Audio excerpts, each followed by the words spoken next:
I stopped driving, but that's not what made me feel old. I thought giving up driving would be the hardest part of getting older, but what no one warned me about was the day I realized I had become invisible even to my own family. No one ever talks about that moment. The day you're still in the room, but somehow you're no longer part of the conversation. You're at the table, but not asked what you think. Your phone rings less. Your advice goes unneeded. And slowly, without even noticing, you begin to disappear, not physically, but in spirit. Aging isn't just about aching knees or reading glasses. It's the slow erosion of feeling like you matter. You may still be healthy. You may still live independently. But one day, the world treats you like background noise, and that's when something inside begins to crumble. It's not the car keys we lose that break us. It's the quiet, the being left out, the sense that your best days are behind you, even if your heart still feels full of life. And that's exactly why I had to speak up for myself and for every person over 60 who still wants to belong. If you've ever felt this or worry that one day you might, I hope this video brings you clarity and maybe even a new beginning. Subscribe to this channel if you want to keep hearing stories that speak to the life you still have left to live. Now, let me ask you something. Which one makes you feel older? A. Losing physical ability. B. Losing your sense of purpose. Comment your answer below A or B. I read every one of them. And now let's talk about the real reason most of us feel old and what we can actually do about it. You don't always notice the exact moment it happens when you go from being someone people turn to someone they simply walk past. It's subtle. At first you think people are just busy. Your kids don't ask for help planning things like they used to. No one needs your opinion on what car to buy or whether that contractor's price seems fair.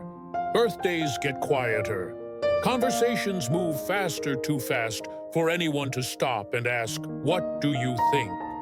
And then one day you realize that it's been a long time since anyone truly asked for your advice. Not out of politeness, not to check a box, but because they valued what you had to say. That's when it hits you. You didn't just lose your ability to drive or lift heavy things, you lost your voice in the room.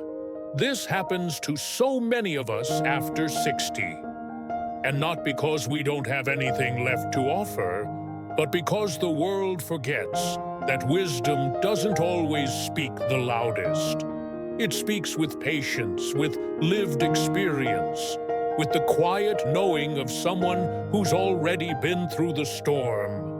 But when no one asks for that wisdom anymore, something inside begins to dim. You start questioning whether what you know still matters, whether you still matter. Here's the truth. Feeling old has less to do with the body and more to do with how we're treated. When your opinion no longer feels wanted, when your experience is overlooked, when decisions happen around you instead of with you, that's when you begin to feel like you've aged overnight.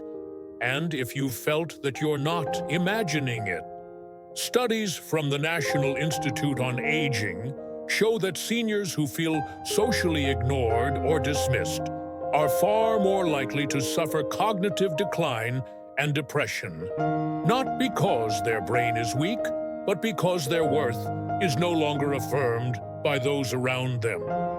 But here's the good news: your value hasn't disappeared. It's only been muted. And in the next part of this video, I want to show you how to reclaim that voice, even if no one is asking for it yet. Because sometimes the most powerful thing you can do is speak anyway.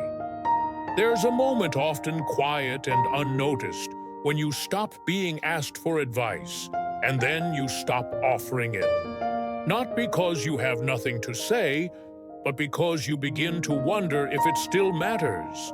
That hesitation, that shrinking of voice, isn't just about being ignored.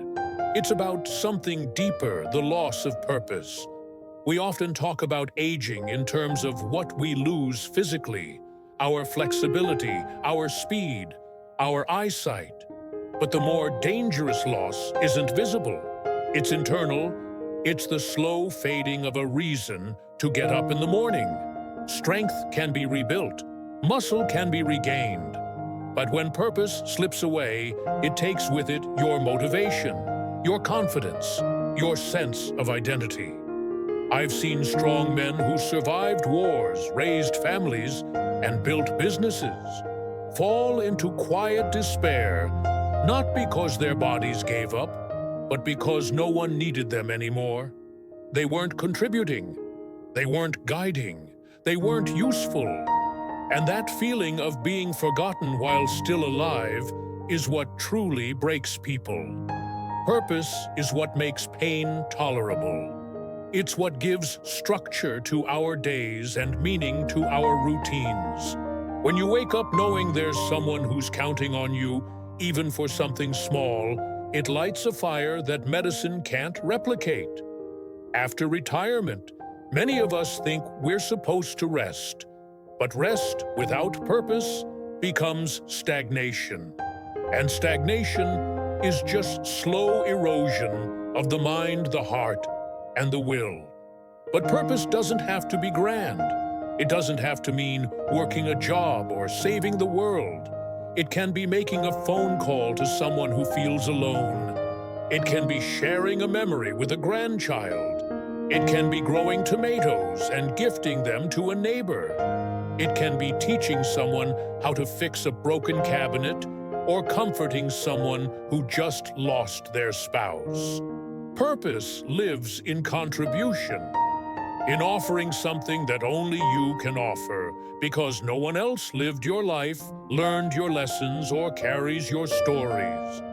If you felt tired lately, not in your body, but in your spirit, it might not be your age. It might be the absence of purpose whispering that you're done, even when you're not. The truth is, you are still needed. You are still capable. But most of all, you are still important. In the next part of this video, we'll talk about how isolation fuels this loss of purpose and what simple steps you can take starting today to reconnect with the world and rediscover your reason for waking up tomorrow. When purpose fades, the space it leaves behind doesn't remain empty, it fills with silence. And that silence over time becomes isolation. Many of us assume that what ages the brain is just time or genetics. But what I've learned and what science confirms is that one of the most powerful forces behind mental decline is disconnection. It doesn't happen overnight. At first, it's just fewer calls, fewer visits, a weekend with no plans. Then it becomes normal. Days pass without conversation. Weeks go by without a meaningful exchange. And without even realizing it, your world starts to shrink, not because you've moved, but because fewer people move toward you. That kind of isolation doesn't just affect the heart, it changes the brain. The National Institute on Aging reports that prolonged social isolation increases the risk of dementia by nearly 50%. It's also linked to higher rates of depression, anxiety, and even cardiovascular issues. But perhaps the most painful part of isolation isn't the science, it's the emotional weight of being forgotten while still alive. You might live in the same house, sit in the same chair, but when no one checks in, when your voice echoes without a reply, you begin to feel like a ghost in your own life. And it doesn't only happen to those who live alone. You can be surrounded by family and still feel alone if no one truly connects. If your thoughts are never asked, if your presence becomes part of the background instead of being seen, loneliness grows quietly and dangerously. The good news is connection doesn't have to be grand or constant. Even small, intentional moments, a short walk with a neighbor, a regular call with a friend, sharing a story with someone younger, can reignite a sense of belonging and reawaken parts of the brain that thrive on engagement. If you felt your mind becoming duller, your days more forgettable, your motivation slipping, it may not be age. It may simply be a lack of meaningful connection. And the moment you begin to rebuild that connection, even one thread at a time, is the moment you start reversing what time alone tried to steal. Disconnection can quietly convince us that stepping back is the natural order of aging, that we're supposed to make ourselves smaller, quieter, less involved. But somewhere along the way, I realized that wasn't independence, that was surrender. True independence isn't about doing everything alone. It's about choosing how you live, how you contribute, and how you stay present, even if you need help along the way. For much of my life, independence meant physical capability, driving myself where I needed to go, fixing things without calling for help, making every decision without input. But as the years passed and certain tasks became harder, I had to rethink what independence really meant. Was I still independent if I couldn't drive? If I needed someone to help carry groceries or read fine print on a label? The answer came slowly but clearly. Independence is not about what you can't do. It's about not letting what you can't do define who you are. We don't lose independence the moment we stop climbing ladders or driving highways. We lose it the moment we believe our value has expired. So I began to make small, intentional choices that helped me reclaim a sense of agency. I started offering to read to children at the local library once a week. I joined a discussion group with other retirees. I created a small morning routine I could control, stretching, journaling, a simple breakfast, and stuck to it. Those small anchors gave my days shape and gave me back a sense of direction. The key wasn't returning to who I was 10 years ago. It was learning to lead from where I am today. That shift in thinking, seeing independence not as self-reliance, but as self-direction, is what allowed me to feel strong again. You don't need to be completely self-sufficient to live with dignity. You need to feel like your life is still yours to shape. And once I embraced that, the days felt lighter. My mind felt clearer, and the world around me, once distant, began to feel reachable again. If there's one thing I've learned through all of this, it's that aging isn't about what you've lost. It's about what you choose to hold on to and what you're still willing to give. We may lose strength, speed, or the ability to do everything the way we once did. But the power to connect, to be present, to matter, that never has to leave us, unless we let it. You are not less valuable because you no longer drive. You are not less worthy because your hands shake or your knees ache. The world may sometimes forget what you carry inside, but you don't have to. And you don't need grand gestures to stay connected to life.